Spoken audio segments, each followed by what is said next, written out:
High বন্ধুরা, দেখো কোথায় এলাম। দেখো ক্ষেত, দেখো পালং শাকের ক্ষেত। দেখো কি সুন্দর না, সবুজ সবুজ। দেখো কলা গাছ।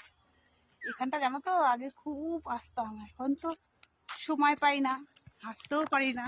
খুব ভালো লাগছে, দেখো কত সুন্দর না। এই যে আমি, মেয়ে, দিদি, দেখো চা সব এসে এসে এখানটা জানো, আগে যখন ছোট ছিলাম তখন তো গ্যাস ছিল না, তখন এইসব জায়গায় এসে গোবর দিয়ে ঘুটে দিতাম। এইসব জায়গায় দেখো, আর সেইসব জায়গায় দেখো, ওই দেখো এখনো গোবরের ডিপি দেখা যাচ্ছে। ওই দেখো সূর্যটা দেখো কত সুন্দর লাগছে, দেখতে পাচ্ছ কিনা বলতে পারছি না, জুম করে দেখাই। ওই দেখো একটু মেঘলা হয়ে দেখতো। ও দেখো সর্ষে ক্ষেত, খুব সুন্দর। এখানে আসলে না মনটা ভরে যায়, জানো তো।